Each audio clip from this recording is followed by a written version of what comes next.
Welcome to the Daily Dose. My name's Robert. You know Susan, my pal here. You may not know this guy yet, though. His name is Euan. Hi, Euan. Hello, everybody. Euan, where are you joining us from? I'm in Edinburgh in Scotland. So a little background. Euan was one of our first round of the Day 1 PD Superheroes, and Susan was in that class with him.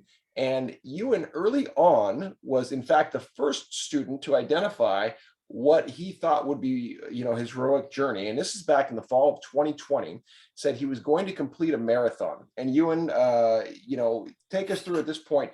When were you diagnosed with Parkinson's? 2019. Okay. In April 2019.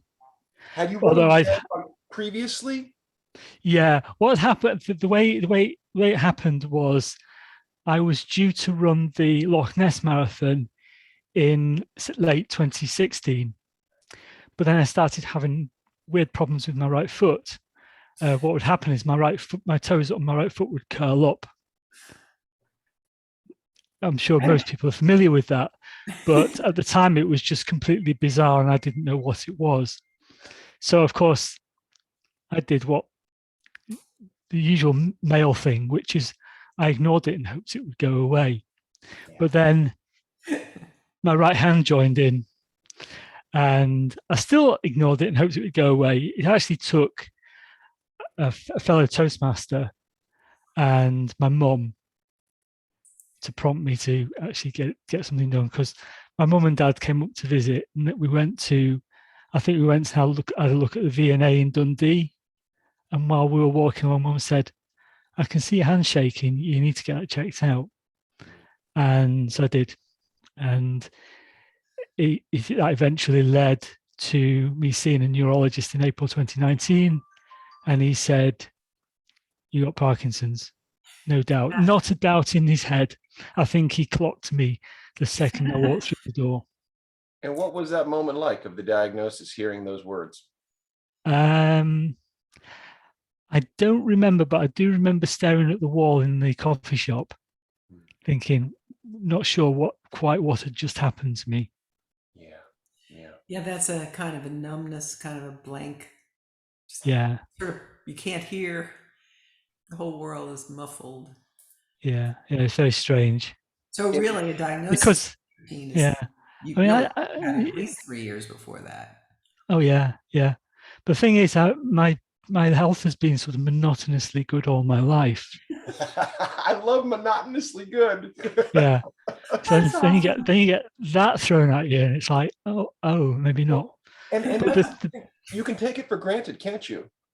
Oh yeah. And the thing is, the really interesting thing about the Parkinson stuff is that there's nobody else anywhere on either side of my family, either past generations or current generations or future.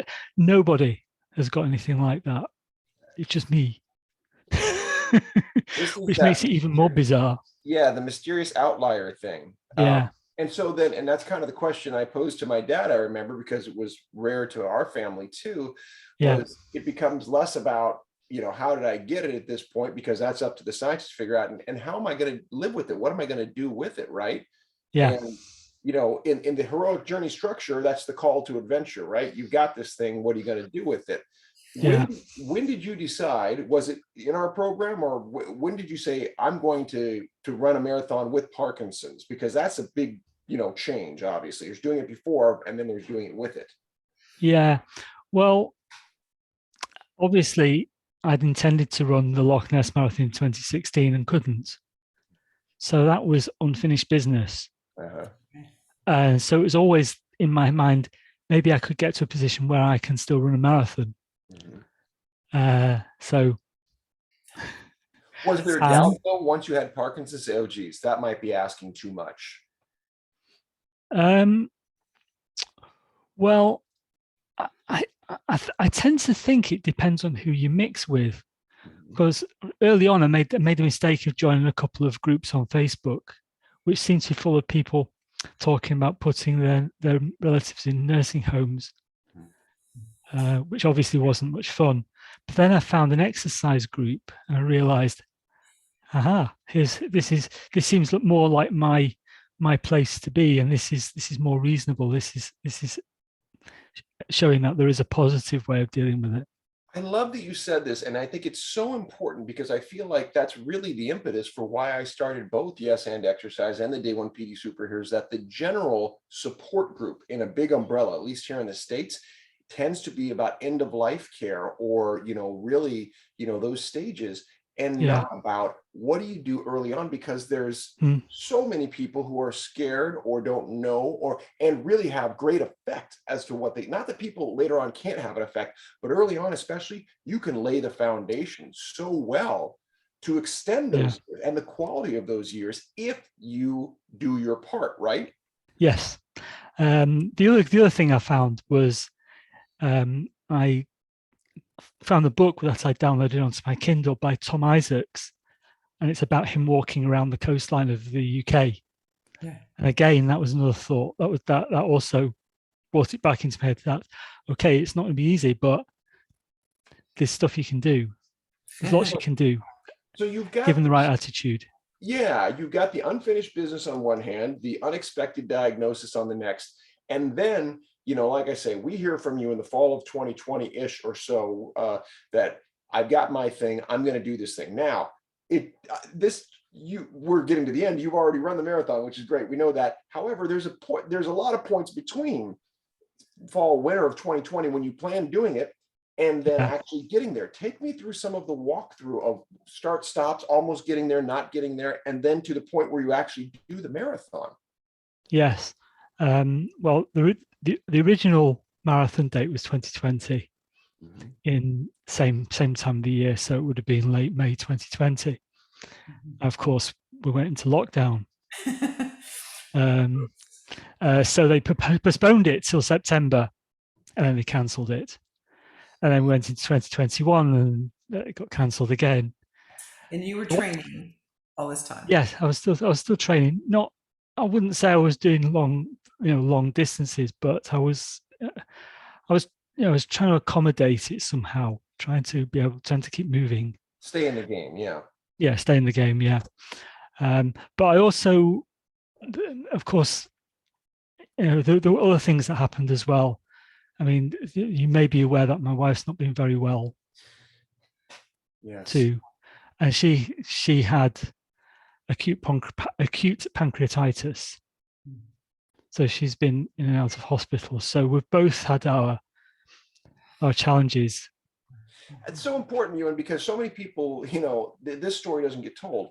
You hear about Parkinson's, and it's not like your life goes into a bubble and says, okay, you're clear. We're not going to give you anything else. You just have to deal with Parkinson's. No, it's everything else. And it's a yes and in a really painful way. I mean, you've got Parkinson's and these incredible situations with your wife. And by the way, I'm sure whatever with your parents or anybody else, I mean, life goes on. Yes, of course. I mean, Fiona was very ill. Yeah, she was, yeah. Very ill. The day I'll never forget is that when the hospital called me at 2 a.m. one Tuesday morning, and your blood runs cold, and I don't think they needed to call me, but they did, which because Fiona had a seizure and they were taking her to have a brain scan. So there were all these things going on. Yeah. And then she got COVID as well in hospital. Sure, why not? Why not? I'll take a cup of that too while you're getting out the good stuff. So this was got hit with all this stuff all at the same time. What time frame is this about? I'm going to struggle to even come up with one. Well, let's say it's 2021-ish, within the year. And here's the thing. What I'm hearing is a series of knockdown, back up again, knockdown, back up again. You guys have your weekly sidekicks group, which continues to meet. Many of you do. And I only dip my toe in the pool when I'm invited. That is the group of you all have gotten together outside from the original. And, you had fallen out of that group a little bit because of these various things, life going on. And, many of us have been concerned about you. You popped back and then went away. And then all of a sudden, a week ago, we get this email that says, guess what? I did the marathon. Yeah. So, I mean, there it is. Yes. There it is. Yes. So is it the Loch Ness Marathon, or which one is it? Edinburgh. Edinburgh. Oh God, I mean, one of my favorite cities, by the way. Yeah. So the Edinburgh Marathon, tell us about the experience of running it, and then what finishing it was like for you. Well, I mean, I didn't know what to expect for a start. My longest run has been about 15 miles, and that was okay. What I've learned is actually I owe a lot to, of all people, Samantha Ellenderry, because she did the Parkinson's Voice Project. Parkinson's Voice Project. But what I took from that was she had a phrase, speak with intent. So I thought, well, okay, you can speak with intent. What about all the other stuff? Can you run with intent? Can you walk with intent? Can you, it goes on, doesn't it? And I actually found that, trying all sorts of things to make the running experience work better. And what I found was sometimes running backwards helps. Yeah. Although it doesn't work if you've got people around. When you're doing a marathon, it's a little bit too crowded. Yeah.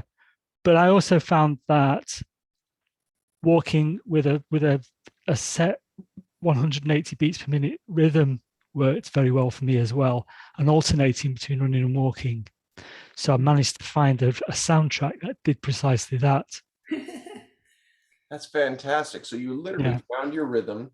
Shout out to Samantha. I'm going to make sure she gets tagged into this. She's going to love hearing about this. Yeah. And you crossed the finish line. How was that feeling for you? Fantastic. The last couple of miles, I was the running had stopped. I was just walking, but I turned the corner and I could see the finish line ahead, and I did what I hoped I would be able to, which was to muster up a run. So I ran across the line. You made me get teary. It took me a touch under 5 hours, 15 minutes. That's a good time. Yeah, but so you got something you want to show us, right? There was the incident on the way. So show the camera there. Yeah, what happened? Ow, right. Wow. So I'm conscious of the fact that I have a tendency to drag my right foot a little bit. If I'm concentrating and if I'm working through it, then I can deal with it. But I've fallen over a couple of times, and it's generally because I've lost concentration a little bit, and it doesn't take much. A slightly uneven paving stone or a curb stone or whatever, and over I go. But of course, it's somewhat different if you're running at the same time, because you're already moving at, I wouldn't say at a speed, but faster than you would be otherwise. So I was running along. This was between about mile 14 and 15, and we were running along a residential street that had speed humps. I think you can see where I'm going with this one. My right foot clipped the top of a speed hump, and down I went. Fortunately, there were lots of other people around who were there to help me get up on my feet and wipe some of the blood off my face. Well, I love that you mentioned that again, there's the community spirit, because for those who haven't done these type of group events, that's one of the overwhelming feelings. We just did the Beta Breakers, Dad and I did. I've done some half marathons before. That you're in it together. That's undeniable, right? And you're pretty vulnerable, because there you are just in your running gear, and you're like, okay, we're doing this, and various levels of training. Some people have trained a lot, some people haven't trained that much. And you're all out there together. There's a very humanizing thing, and I think that is exactly, if one falls, all help, right? There isn't that, oh, get out of my way. It's very, what can I do? It was great. So I sat down I had a drink of water, I had to sit down for a while, took a tablet and carried on. Yeah. Nice. So may I ask, if it's appropriate, how was Fiona when you finished? What was her feeling about this? Oh, I think she was relieved. Relieved. It's been, this has been dragging around for such a long time. And I'm guessing, and I'm just guessing that it probably is worrisome for her to have you out there like that. She probably worries about you like, you worry about her. I'm sure. Yeah. Yeah. And that's how it goes in a marriage with our loved ones. Yeah. Um, Euan, you hear from the group because you put it out there, that word hero. And I know we went back and forth many times and you really kind of pushed that off, that idea about that. How do you feel now, as you've heard from other members of your group saying, no, you really are a hero. We really, this is a heroic action, because how long you intended to do it, how many ups and downs and things you went through. Are you any more capable of taking on that term for whatever it means for you, and the love that comes with it? Mm. It's not easy. Mhm. It's not easy because there's a tendency to think, well, if I can do it, then it's not heroic action. Heroic action is something that takes you so far beyond your capabilities that you can then apply that term. So I'm not sure. I mean, it might be the same way as I got a link to all the photographs that they'd taken during the run. I didn't like any of them. Yeah. Because either I had my mouth open, or I was staring at the ground, or I had a look of grim determination on my face. At no point did I look like I was actually enjoying myself. So once again, the external imaging doesn't fit what you see. I guess, and this is, I think it's fair. You pointed to several people that you would, I think, apply somewhat heroic sensibilities about, that inspired you, right? And helped you. Do you think, I mean, it sounds like, Susan can answer to this, and other people already have in our thread, and maybe Susan can speak this now. Do you see Euan as a hero, Susan? And if so, why? Yes. And the reason is specifically because of everything in the middle. Yeah. The fact that you finished is seriously awesome. Amazing. But it's fascinating that your feeling is, but if I did all that stuff and I finished, then it's not really that heroic because I did all that stuff and I finished. But to me, there were so many opportunities you could have given up on yourself, different reasons, physical concern for Fiona, time, training, cancel the marathon the second time around. And every one of those times, that's why I asked you if you were training. Yeah. Maybe it felt like too big a word for when you didn't actually have a date for a marathon you were going to do, but every one of those points, the fact that you got back up and you kept going was a heroic act to me. I think we're talking about resilience. Inspirational. It's inspirational and resilience. I think that's what we're talking about, right? And so Euan, it is yours to do with, of course. My only hope is that you'll hear what's being offered, and everybody's going to hear it, because we're going to put this is all in the Daily Dose, so we'll let other people comment on YouTube. Watch out, world. Is there anything else you wanted to share, Euan, because you're a dear friend and someone who I also consider a hero, and your contributions are more than you probably understand, and I can only underline them and thank you for being you. Anything else you want to share? Well, apart from emphasizing the doing things with intent, which I think has made, seriously, that made a big difference. How can you make a few words act as such a springboard to what you do next? But that definitely was a springboard, because it got things going in my head and made me think very carefully about how could I apply this? How can I apply this a different way? And yes, I could. That was the answer. I could apply it in a different way, and I could make it useful for the purpose of what I was trying to do, namely run the marathon. This is why we do what we do, Susan. You heard me say that many times, right? That we open this up so that other people can champion their own, they yes and in ways beyond our understanding. I never would have known, and Samantha wouldn't have known, that you would yes and this into a marathon.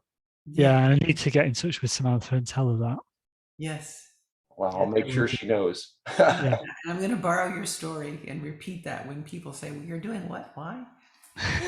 The inspiration. He did the swims, which I think is nuts.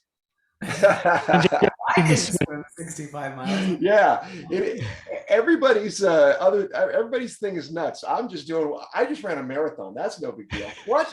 You know how many people think you're nuts, pal? Yeah. And with that, that's our daily dose. Thank you very much, guys. That's great.